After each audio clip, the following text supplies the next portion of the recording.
അഭിഷേകത്തിന്റെ വചനം, ദൈവശക്തിപരമാകുന്ന വചനം ഇപ്പോൾ ശക്തമായി നിറയട്ടെ. Hallelujah, hallelujah, hallelujah. യേശുവേ നന്ദി. ജ്ഞാനത്തിന്റെ പുസ്തകം 6-ാം അധ്യായം 11-ാമത്തെ തിരുവചനം അതുകൊണ്ട് നമ്മളോട് പറയുകയാ, നമുക്ക് വലിയൊരു നിർദ്ദേശം നൽകുകയാണ്. ജ്ഞാനത്തിന്റെ പുസ്തകം 6-ാമത്തെ അധ്യായം 11-ാമത്തെ തിരുവചനം ചേർന്ന് വായിക്കാം. ജ്ഞാനത്തിന്റെ പുസ്തകം, എന്റെ വചനങ്ങളിൽ അഭിലാഷം അർപ്പിക്കുവിൻ, അവയോട് തീവ്ര അഭിനിവേശം കാണിക്കുവിൻ. എന്റെ വചനങ്ങളിൽ അഭിനിവേശത്തോടുകൂടി കടന്നു ചെല്ലുവാൻ നിങ്ങൾക്ക് സാധിക്കണം. തീവ്രമായ അഭിലാഷം നിങ്ങൾ വചനത്തോട് കാണിക്കണം. ദൈവവചനത്തെ സ്വീകരിക്കേണ്ട രീതിയെ കുറിച്ചാണ് പറയുന്നത്. വെറുതെ ഉറക്കം തൂങ്ങിയിരുന്നാൽ പറ്റത്തില്ല, വെറുതെ ശ്രദ്ധയില്ലാതിരുന്നാൽ പറ്റത്തില്ല. ധ്യാനം കൂടാൻ വേണ്ടിയിട്ട്, ആരാധനയ്ക്ക് വേണ്ടിയിട്ട് ശുശ്രൂഷ കേന്ദ്രത്തിൽ വന്നാല് വെറുതെ വന്നിരുന്ന് ചടഞ്ഞുകൂടിയിരുന്നിട്ട് പോയാല് കാര്യമൊന്നും നടക്കത്തില്ല. ദൈവവചനത്തിന് തീവ്രമായ അഭിനിവേശം ഉണ്ടാകണം. തീവ്രമായ ആഗ്രഹത്തോടു കൂടി ദൈവവചനത്തെ സ്വീകരിക്കണം. അങ്ങനെയെങ്കിൽ ദൈവവചനം എത്രമാത്രം രക്ഷാകരമായ അനുഭവങ്ങള് നിങ്ങൾ പ്രദാനം ചെയ്യുമെന്ന് ജ്ഞാനത്തിന്റെ പുസ്തകം 16-ാം അധ്യായം 11-ാമത്തെ തിരുവചനത്തിൽ പറയുകയാണ്. ജ്ഞാനത്തിന്റെ പുസ്തകം 16-ാമത്തെ അധ്യായം 11-ാമത്തെ തിരുവചനം, വചനം സൗഖ്യം നൽകുന്നതായിട്ട്, വചനം ശക്തിപ്പെടുത്തുന്ന അനുഭവമായിട്ട് നമ്മൾക്ക് ലഭ്യമാകും. അവരെ സുഖപ്പെടുത്തി അങ്ങയുടെ കൽപ്പനകൾ അനുസ്മരിപ്പിക്കാൻ അവർ ദംശിക്കപ്പെട്ടു. എന്നാൽ അവിടുന്ന് അവരെ അതിവേഗം രക്ഷിച്ചു, അല്ലെങ്കിൽ ആഴമുള്ള വിസ്മൃതിയിലാണ്ടു. അങ്ങയുടെ കാരുണ്യം അനുഭവിക്കാൻ അവർക്കിടയാകാതെ പോകുമായിരുന്നു. കർത്താവേ, മരുന്നോ ലേപനാവശ്യതമോ അല്ല, എല്ലാവരെയും സുഖപ്പെടുത്തുന്ന അങ്ങയുടെ വചനമാണ് അവരെ സുഖപ്പെടുത്തിയത്. മരുന്നോ ലേപനാവശ്യതമോ അല്ല, ഈ ദംശനമേറ്റ് നശിച്ചു കിടക്കുന്ന ആളുകളെ സുഖപ്പെടുത്തിയത് അങ്ങയുടെ വചനമാണ്. ജീവിതത്തിന്റെ പല ദുഃഖങ്ങളും ബുദ്ധിമുട്ടുകളും സങ്കടങ്ങളും നമ്മുടെ ജീവിതങ്ങളിൽ അകന്നു പോകണമെങ്കിൽ, രോഗങ്ങൾ വിട്ടുമാറണമെങ്കിൽ ദൈവവചനത്തെ സ്വീകരിക്കുവാൻ, ദൈവവചനത്തെ അഭിനിവേശത്തോടെ തീവ്രമായ ആഗ്രഹത്തോടെ സ്വീകരിക്കുവാൻ നമുക്ക് സാധിക്കേണ്ടതുണ്ട്. അപ്പോൾ ദൈവവചനം നമുക്ക് സൗഖ്യത്തിന്റെ കൃപയുടെ വഴിയായിട്ട് മാറും. ഹല്ലേലൂയ, പറയാ ഹല്ലേലൂയ, ഹല്ലേലൂയ. വചനം നമ്മളെ സ്വാതന്ത്ര്യത്തിലേക്ക് നയിക്കും. ഹല്ലേലൂയ. ദൈവവചനം നമ്മളെ സ്വാതന്ത്ര്യത്തിലേക്ക് നയിക്കും. പലരും കെട്ടപ്പെട്ട അവസ്ഥകളിൽ കിടക്കുകയാണ്. പാപത്തിന്റെ കെട്ടുകളിൽ കിടക്കുന്നവരുണ്ട്, രോഗത്തിന്റെ കെട്ടുകളിൽ കിടക്കുന്നുണ്ട്, തിന്മയുടെ മേഖലകളിൽ കിടക്കുന്നവരുണ്ട്, ഒത്തിരിയേറെ കടബാധ്യതയുടെ മേഖലയിൽ കിടക്കുന്നവരുണ്ട്. ജീവിതത്തിന്റെ പല വിധത്തിലുള്ള പ്രശ്നങ്ങളിൽ കെട്ടപ്പെട്ട് കിടക്കുകയാണ്. നിരാശയുടെ മേഖലയിൽ കെട്ടപ്പെട്ട് കിടക്കുന്നവരുണ്ട്. അവര് സ്വാതന്ത്ര്യത്തിലേക്ക് കടന്നു വരുവാന് ദൈവവചനം ഇടയാക്കുമെന്ന് പറയുകയാണ്.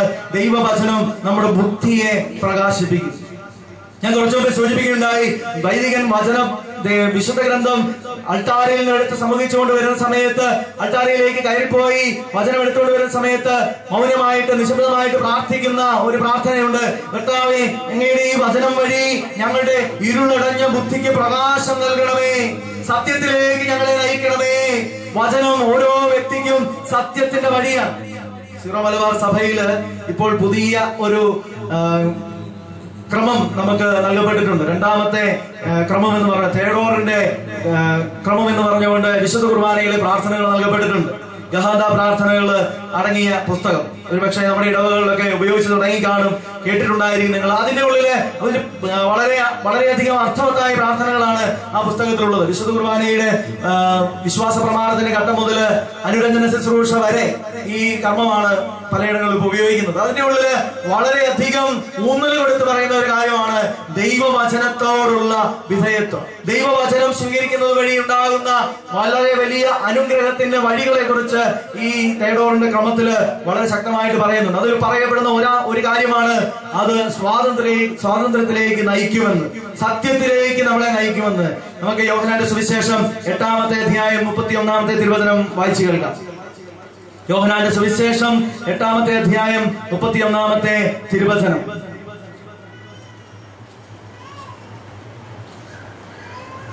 തന്നിൽ വിശ്വസിച്ച യഹൂദരോട് യേശു പറഞ്ഞു, എന്റെ വചനത്തിൽ നിലനിൽക്കുന്നെങ്കിൽ നിങ്ങൾ യഥാർത്ഥത്തിൽ എന്റെ ശിഷ്യരാണ്. നിങ്ങൾ സത്യം അറിയുകയും സത്യം നിങ്ങളെ സ്വതന്ത്രരാക്കുകയും ചെയ്യും. നിങ്ങൾ സത്യം അറിയുകയും സത്യം നിങ്ങളെ സ്വതന്ത്രരാക്കുകയും ചെയ്യും.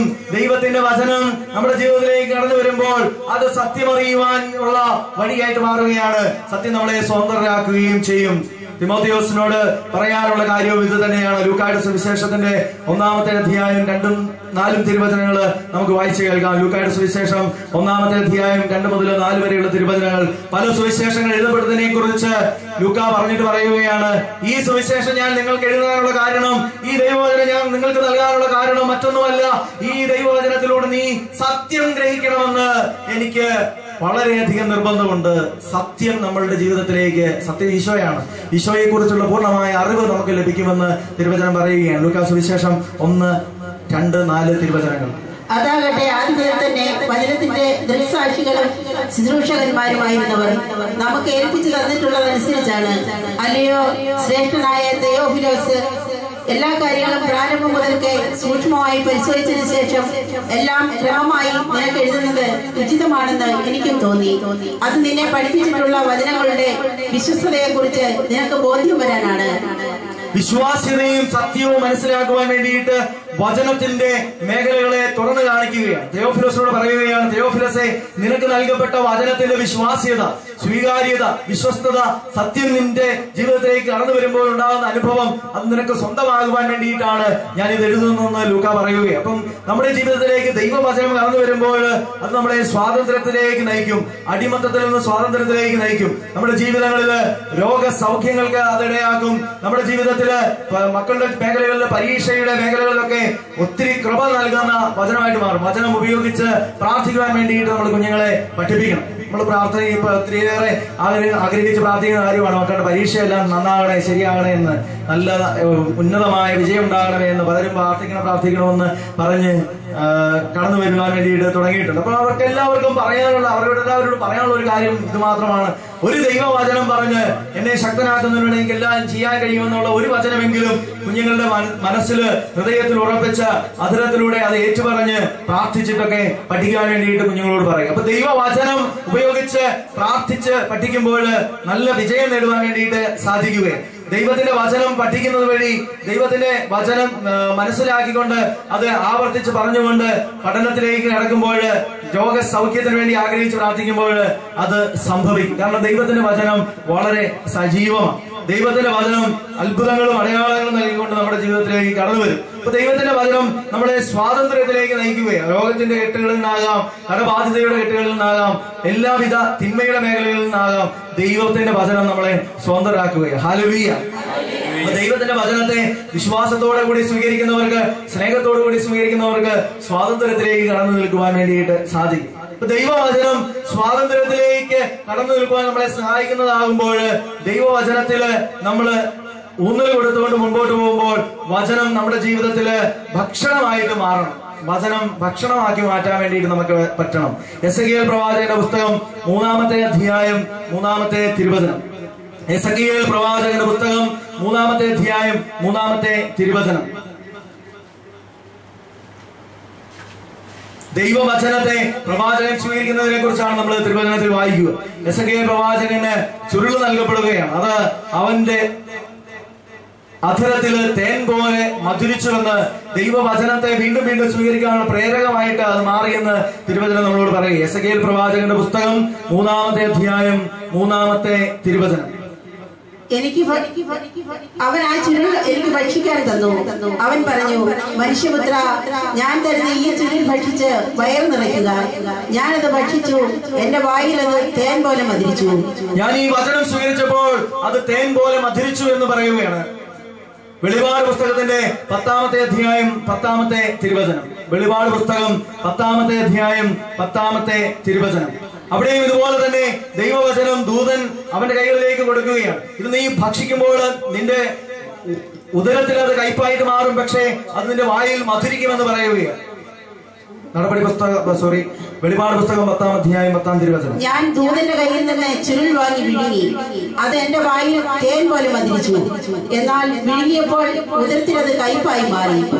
വീണ്ടും ഞാൻ കേട്ടു, നീ ഇനിയും അനേകം ജനതകളെയും രാജ്യങ്ങളെയും ഭാഷകളെയും രാജാക്കന്മാരെയും കുറിച്ച് പ്രവചിക്കണം. ദൈവവചനം തന്റെ ഉദരത്തിലേക്കും തന്റെ അധരത്തിലേക്ക് സ്വീകരിക്കുന്ന പ്രവാചകനെ കുറിച്ചാണ് പറയുക. ദൈവത്തിന്റെ വചനം അധരത്തിൽ സ്വീകരിച്ചപ്പോൾ അത് മധുരിക്കുകയാണ്, അത് വയറു നിറയെ അവൻ ഭക്ഷിക്കുന്നു എന്ന് എസെക്കിയേൽ പ്രവാചകനും അത് സ്വീകരിച്ചതിന്റെ അനുഭവത്തെ കുറിച്ച് യോഹന്നാനും പറയുകയാണ്. അപ്പൊ ദൈവവചനം സ്വീകരിക്കുന്നത് വളരെ മാധുര്യമേറിയ ഒരു അനുഭവമായിട്ട്, കുളിർമ നൽകുന്ന അനുഭവമായിട്ട് നമുക്ക് മാറണം. സഭയാകുന്ന അമ്മ നമുക്ക് വിളമ്പിത്തരുന്ന ഭക്ഷണമാണ് ദൈവവചനം. Hallelujah, hallelujah. സഭയാകുന്ന അമ്മ തന്റെ വിവിധങ്ങളായ വേദികളില് നമുക്ക് വിളമ്പിത്തരുന്ന ഭക്ഷണമാണ് ദൈവവചനം.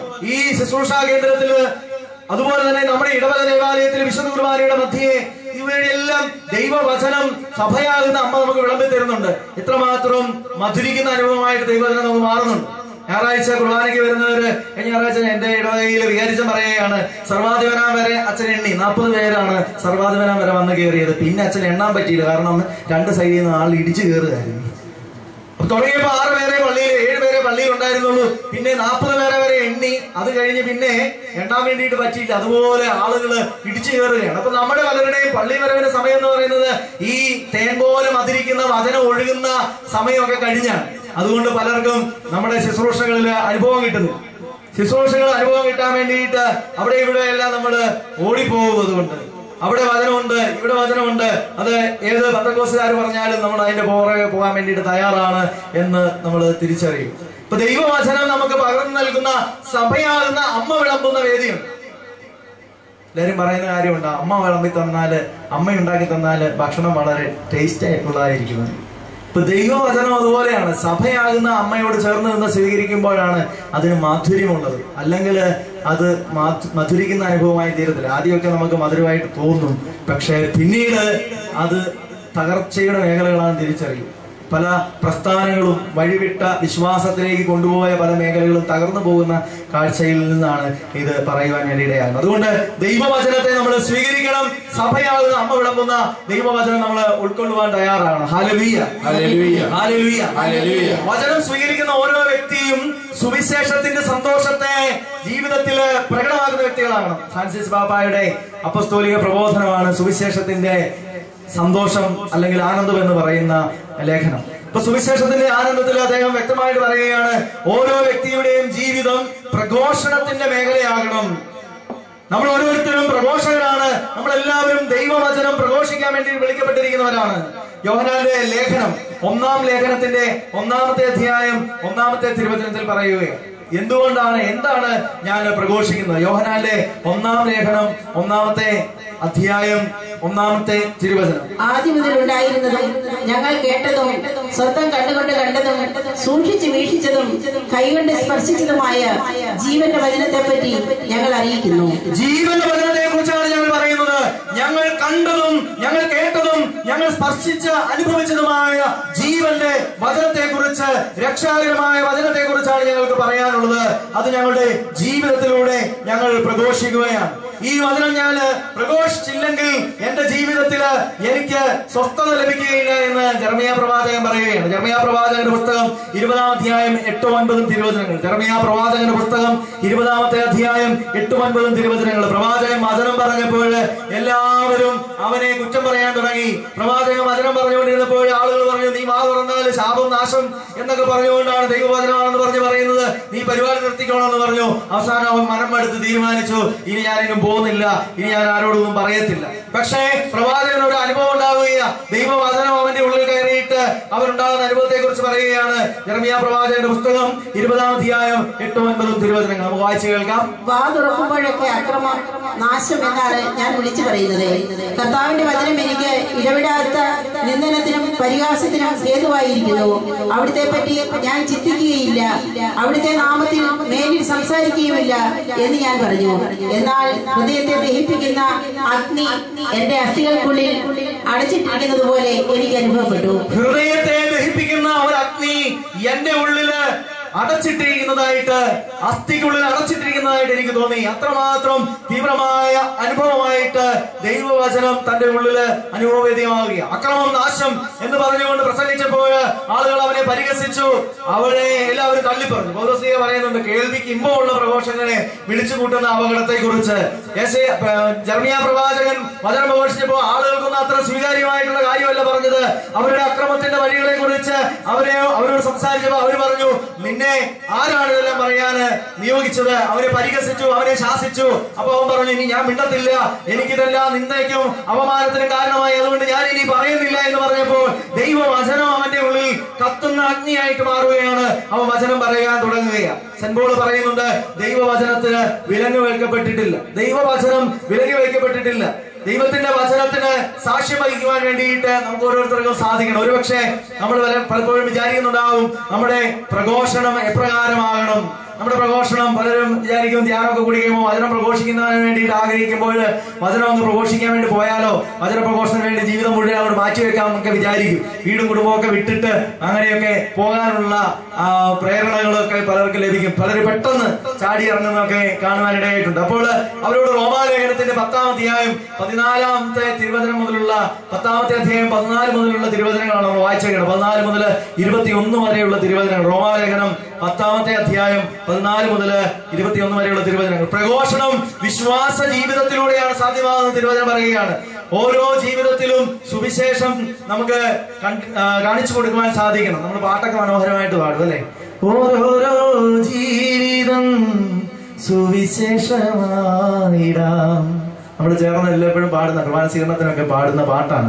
അപ്പൊ സുവിശേഷം നമ്മുടെ ജീവിതത്തിന്റെ സാക്ഷ്യത്തിലൂടെ സാധിക്കണം. പാപ്പ പറയുന്നത് അത് തന്നെയാണ്. സുവിശേഷത്തിന്റെ ആനന്ദത്തില് പ്രഘോഷണത്തെ കുറിച്ച് പറയുന്നത് ജീവിതത്തിലൂടെ സുവിശേഷത്തെ പ്രഘോഷിക്കാൻ വേണ്ടിയിട്ട് നമുക്ക് സാധിക്കുക. ഇപ്പോൾ ദൈവത്തിന്റെ വചനം റോമാലേഖനം 10-ാം അധ്യായം 14 മുതൽ 21 തിരുവചനത്തില് പ്രഘോഷണത്തിന്റെ വഴിയെ കുറിച്ചാണ് പറയുന്നത്. നമുക്ക് ചേർന്ന് വായിച്ചു കേൾക്കാം. തങ്ങൾ വിശ്വസിച്ചിട്ടില്ലാത്ത ഒരുവനെ അവർ എങ്ങനെ വിളിച്ചപേക്ഷിക്കും? ഒരിക്കലും കേട്ടിട്ടില്ലാത്തവനിൽ എങ്ങനെ വിശ്വസിക്കും? പ്രസംഗകനില്ലാതെ എങ്ങനെ കേൾക്കും? അയക്കപ്പെടുന്നില്ലെങ്കിൽ എങ്ങനെ പ്രസംഗിക്കും? സുവിശേഷം പ്രസംഗിക്കുന്നവരുടെ പാദങ്ങൾ എത്ര സുന്ദരം എന്നാണല്ലോ എഴുതപ്പെട്ടിരിക്കുന്നത്. എന്നാൽ എല്ലാവരും സുവിശേഷം അനുസരിച്ചില്ല. കർത്താവേ, ഞങ്ങളുടെ സന്ദേശം കേട്ടിട്ട് വിശ്വസിച്ചവൻ ആരാണ് എന്ന് യേശയ്യാ ചോദിക്കുന്നുണ്ടല്ലോ. ആകയാൽ വിശ്വാസം കേൾവിയിൽ നിന്നും, കേൾവി ക്രിസ്തുവിനെ പറ്റിയുള്ള പ്രസംഗത്തിൽ നിന്നുമാണ്. എന്നാൽ അവർ കേട്ടിട്ടില്ലേ എന്ന് ഞാൻ ചോദിക്കുന്നു. തീർച്ചയായും ഉണ്ട്.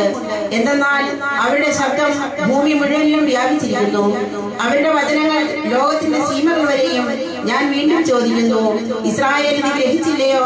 മുമ്പേ തന്നെ മോശ ഇങ്ങനെ പറയുന്നു, ഒരു ജനതയല്ലാത്തവരോട് നിങ്ങളിൽ ഞാൻ അസൂയ ധരിപ്പിക്കും, ബുദ്ധിയില്ലാത്ത ഒരു ജനത്തെ കൊണ്ട് നിങ്ങളെ ഞാൻ പ്രകോപിപ്പിക്കും. യേശയ്യായും ധൈര്യപൂർവ്വം പറയുന്നു, എന്നെ തേടാത്തവർ എന്നെ കണ്ടെത്തി, എന്നെ പറ്റി അന്വേഷിക്കാത്തവർക്ക് ഞാൻ എന്നെ വെളിപ്പെടുത്തി. ഇസ്രായേലിനെ പറ്റിയാകട്ടെ അവൻ പറയുന്നത് ഇങ്ങനെയാണ്, അനുസരണമില്ലാത്തവരും ധിക്കാരികളുമായ ഒരു ജനത്തിന് നേരെ ദിവസം മുഴുവനും ഞാൻ എന്റെ കരങ്ങൾ നീട്ടി. ദൈവവചനം പ്രസംഗിക്കപ്പെടുമ്പോൾ അത് വിശ്വാസത്തിന് നിദാനമാകുന്നുവെന്ന് ഓരോ പ്രസംഗവും ക്രിസ്തുവിനെ കുറിച്ചുള്ളതാണെന്ന് തിരുവചനം പറയുകയാണ്. ഈ വചനം പ്രഘോഷിക്കപ്പെടുമ്പോൾ അത് സ്വീകരിക്കുവാനും അത് വിശ്വസിക്കുവാനും നമുക്ക് സാധിക്കണമെന്ന് പറയുകയാണ്. ദൈവത്തിന്റെ വചനം നമ്മുടെ ജീവിതത്തിലൂടെ പ്രഘോഷിക്കുവാൻ, നമ്മുടെ ഓരോരുത്തരുടെയും വ്യക്തി ജീവിതങ്ങളിൽ അതിന് സാക്ഷ്യം വഹിക്കുവാൻ വേണ്ടിയിട്ട് നമുക്ക് സാധിക്കണം. ദൈവത്തിന്റെ വചനം പ്രഘോഷിക്കാൻ വേണ്ടിയിട്ട് വരം നൽകപ്പെട്ടിരിക്കുന്നതിനെ കുറിച്ച് എഫേസ്യ ലേഖനത്തിന്റെ 4-ാം അധ്യായം 11-ാമത്തെ തിരുവചനത്തിൽ പറയുന്നുണ്ട്. അവൻ ചിലർക്ക് അപ്പോസ്തലന്മാരും ചിലർക്ക് പ്രവാചകന്മാരും മറ്റു ചിലർക്ക് വചനം പ്രഘോഷകരുമാകുവാൻ വരം നൽകി എന്നാണ് തിരുവചനത്തിൽ പറയുക. അപ്പൊ ദൈവത്തിന്റെ വചനം വരം നൽകി തിരഞ്ഞെടുത്തവരുണ്ട്.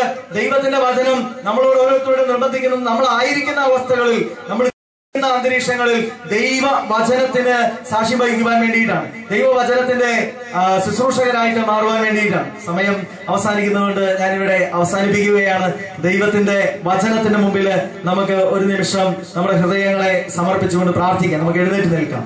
ദൈവവചനം നമ്മുടെ ജീവിതത്തിൽ എപ്രകാരം സ്വീകരിക്കപ്പെടണം എന്നതിനെ കുറിച്ച് നമ്മൾ ധ്യാനിക്കുകയായിരുന്നു. ഇനിയും ധാരാളം വിചിന്തനങ്ങള് ദൈവവചനത്തിന്റെ സ്വീകരണത്തിന്റെ മേഖലകളെ കുറിച്ച് ഒത്തിരിയേറെ ധ്യാനിക്കുവാൻ പറയുവാനുണ്ട്. സമയം നമുക്ക് ഇല്ലാത്തത് കൊണ്ട് നമ്മൾ ഇവിടെ അവസാനിപ്പിക്കും. ഒരു നിമിഷം ഇന്ന് നമ്മൾ കണ്ട വചന വിചിന്തനങ്ങളെയൊക്കെ ഒരിക്കൽ കൂടി ഹൃദയത്തിലേക്ക് കൊണ്ടുവരാം. നമ്മള് വചനത്തിനെ കുറിച്ചുള്ള അജ്ഞത ക്രിസ്തുവിനെ കുറിച്ചുള്ള അജ്ഞതയാണെന്ന വിശുദ്ധ ജെറോം പഠിപ്പിക്കുന്നതിനെ കുറിച്ചാണ് നമ്മൾ ആദ്യം മനസ്സിലാക്കിയത്. ദൈവത്തിന്റെ വചനത്തെ കുറിച്ചുള്ള അജ്ഞത തെറ്റുപറ്റാൻ ഇടയാക്കുന്നുവെന്ന് സദുക്കായരുടെ സംഭവത്തിൽ മത്തായി സുവിശേഷം 22-ാം അധ്യായം 29 മുതലുള്ള തിരുവചനങ്ങളിൽ നമ്മൾ കാണുകയായിരുന്നു. ദൈവത്തിന്റെ മുമ്പില് വചനത്തോട് വിധേയത്വമുള്ളവരാകണമെങ്കിൽ വചനം വിശ്വസിക്കുന്നവരാകണമെന്ന് പറയുകയാണ്. ദൈവവചനം വിശ്വസിക്കണം. വിശ്വാസത്തിന്റെ മേഖലകള്, വെളിപ്പെടുത്തലിന്റെ മേഖലകളെ സ്വീകരിക്കുന്നതിലൂടെയാണ് സാധ്യമാവുക. ദൈവത്തിന്റെ വചനം പ്രപഞ്ച സൃഷ്ടികളിലൂടെ നമുക്ക് യുക്തി കൊണ്ട്, ബുദ്ധി കൊണ്ട് സ്വീകരിക്കുവാൻ സാധിക്കും. എന്നാൽ ദൈവം വെളിപ്പെടുത്തുന്ന വചനത്തെ വിശ്വാസത്തിലൂടെയാണ് സ്വീകരിക്കാൻ സാധിക്കും. നമ്മൾ മനസ്സിലാക്കി അങ്ങനെയുള്ള വിശ്വാസത്തിന്റെ ജീവിതത്തിലൂടെ വചനം വിശുദ്ധ കുർബാനയിൽ സന്നിഹിതമാകുമ്പോൾ സ്വീകരിക്കാൻ സാധിക്കും. നമ്മൾ കണ്ടു, വചനം ഓരോന്നും ദൈവനിവേശിതമാണെന്ന്, ദൈവത്തിന്റെ ആത്മാവ് ഇന്നും പ്രവർത്തിക്കുന്നുവെന്ന് നമ്മൾ മനസ്സിലാക്കി. ദൈവനിവേശിതമായ വചനം മനുഷ്യരുടെ കരങ്ങളിലൂടെ എഴുതപ്പെട്ടിരിക്കുന്നത് സൃഷ്ടിയിൽ ഒന്നായ മനുഷ്യനിലെ ജീവിതത്തിലേക്ക് ഇറങ്ങി വരാൻ തയ്യാറായ ദൈവത്തിന്റെ മനോഭാവത്തെയാണ് സൂചിപ്പിക്കുന്നത്. നമ്മൾ കണ്ടു, ദൈവവചനം സ്വീകരിക്കപ്പെടുമ്പോൾ നമ്മുടെ ജീവിതത്തില് എപ്രകാരമാണ് രക്ഷയുടെ അനുഭവം കടന്നു വരുന്നതെന്ന് നമ്മൾ ധ്യാനിക്കുകയാണ്. സ്വാതന്ത്ര്യത്തിലേക്ക് നമ്മളെ നയിക്കുന്ന വചനമായിട്ട് മാറുമെന്ന്, വചനം ഊർജ്ജസ്വലമായിട്ട് നമ്മുടെ ജീവിതത്തിലേക്ക് കടന്നു വരുമെന്ന്, സ്നേഹിക്കപ്പെടുന്ന അനുഭവത്തിലേക്ക് വചനം നമ്മളെ കൊണ്ടുപോകുമെന്ന് നമ്മൾ കാണുകയും മനസ്സിലാക്കുകയും ചെയ്യുകയായിരുന്നു. ദൈവവചനം നമ്മുടെ ജീവിതത്തിൽ അത്ഭുതങ്ങളും അടയാളങ്ങളും കൊണ്ടുവരുവാൻ വേണ്ടിയിട്ട് പൂർണ്ണ ഹൃദയത്തോടെ ദൈവവചനത്തിന് മുമ്പിൽ വിധേയപ്പെട്ട് നമുക്ക് ഈ സമയം ആരാധനയുടെ സമാപനത്തിലേക്ക് കടക്കാം. ദൈവം നമ്മളെ ഓരോരുത്തരെയും സമൃദ്ധമായി അനുഗ്രഹിക്കട്ടെ.